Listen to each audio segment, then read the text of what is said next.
Dreams हमेशा weird होता है और इनसे रिलेटेड हमने खुद भी काफ़ी चीज़ें एक्सपीरियंस की होगी। चीज़ें कुछ अच्छी होंगी और कुछ बुरी, लेकिन फिर आती हैं कुछ ऐसी चीज़ें जो अनएक्सप्लेन्ड होती हैं, मिस्टीरियस होती हैं और समझ नहीं आता कि ये जो हुआ वो था क्या।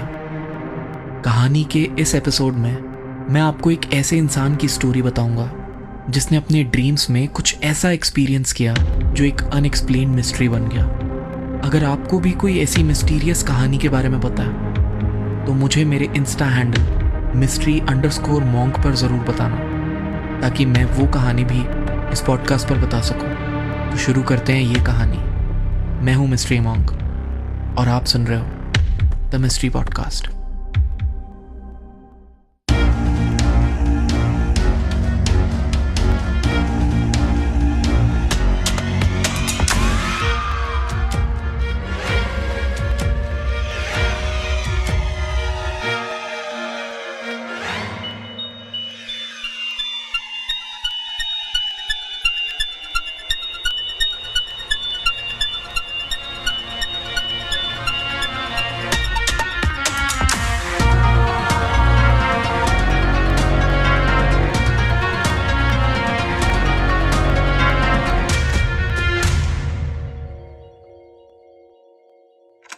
रेडिट यूज़र बिग घोस्ट 420 ने ये स्टोरी शेयर करी थी, जिसमें उसने बताया था कि उसको काफ़ी बार कुछ वियर्ड और अनरियलिस्टिक ड्रीम्स आते हैं। इसमें से कुछ ड्रीम्स में उसको छोटी छोटी चीज़ें ऐसी दिख जाती हैं जो कि आने वाले टाइम में हो भी जाती हैं, और कुछ ड्रीम्स इतने बिजार होते हैं कि वो उनको एक्सप्लेन भी नहीं कर सकता।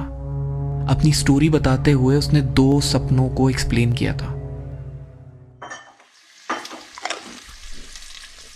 Good morning, son. Hope you slept well. Yeah, morning, Dad. Yeah, no, sleep was good, but I had some kind of weird dreams. Dreams? What kind of dreams? Yeah, I don't know. It was a weird dream. There was me lying on a couch. It was a couch cum bed. And there was some black Vizio TV. And, never mind. It does not make sense.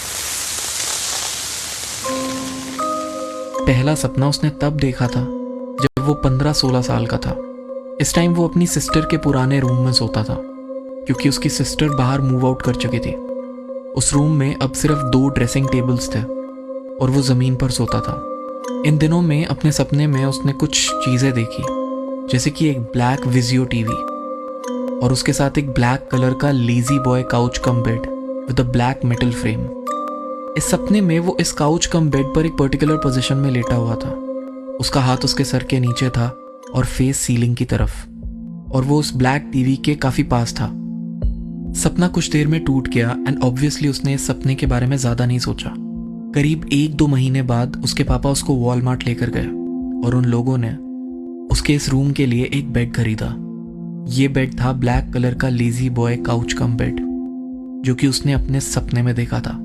अब उसको अपना सपना अभी तक याद नहीं था और ये बेड उसके पापा ने ऑलरेडी सेलेक्ट किया हुआ था, तो ऐसा भी नहीं कह सकते कि उसने ये अपने सपने के अकॉर्डिंग सेलेक्ट किया था। फिर कुछ और दिनों के बाद उसका बर्थडे आया तो उसके पापा ने उसको एक टीवी गिफ्ट कर दिया, क्योंकि ऐसा करके वो धीरे धीरे उसके एम्प्टी रूम को भर रहे थे। अब ये टीवी भी कोई रैंडम टीवी नहीं था, बल्कि वही ब्लैक विजियो टीवी था जो उसने अपने सपने में देखा था, पर अभी तक भी उसको अपना सपना याद नहीं था।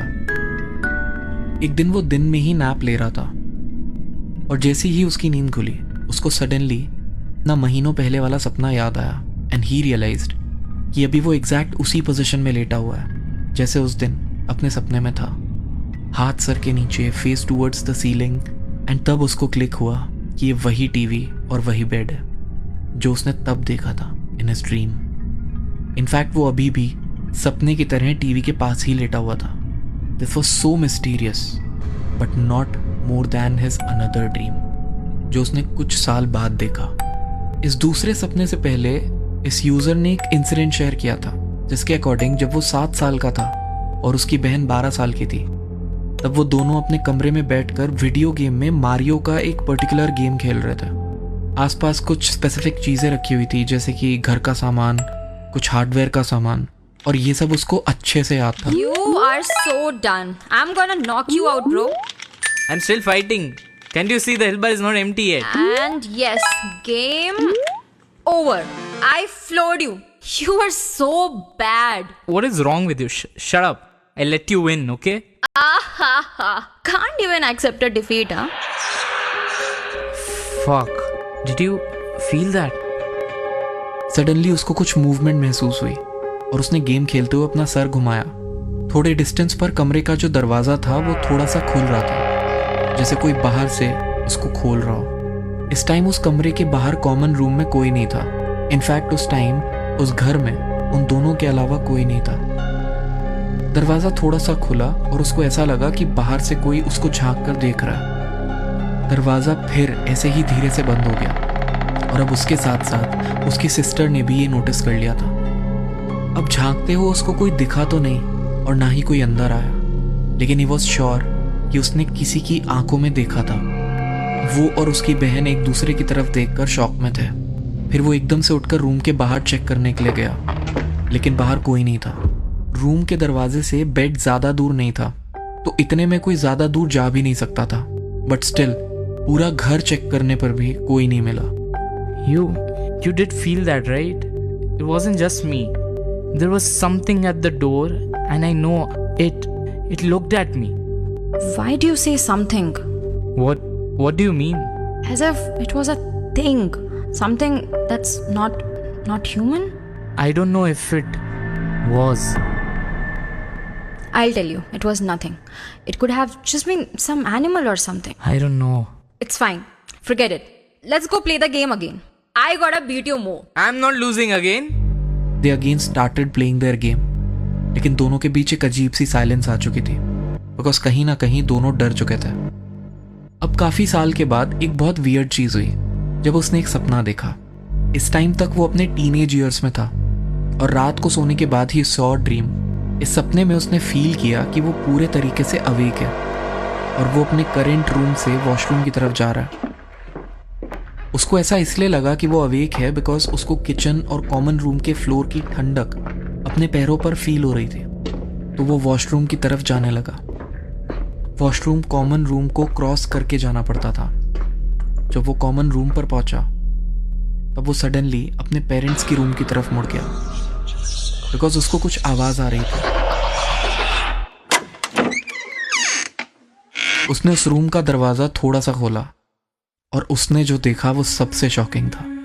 उसने देखा कि उसका यंगर वर्जन जो कि 7 साल का है, वो अपनी 12 साल की बहन के साथ बैठकर मारियो का वही स्पेसिफिक गेम खेल रहा है।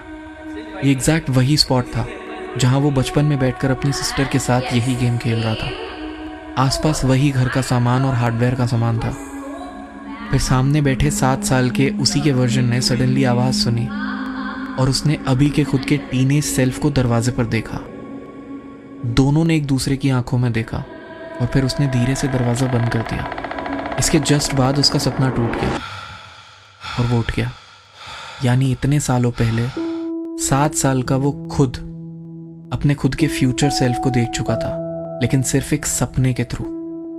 इस चीज को वो कभी एक्सप्लेन नहीं कर पाया, लेकिन ये एक ऐसा एक्सपीरियंस था जिसको वो आज भी अपनी लाइफ की सबसे मिस्टीरियस चीज डेफिनेटली मानता है।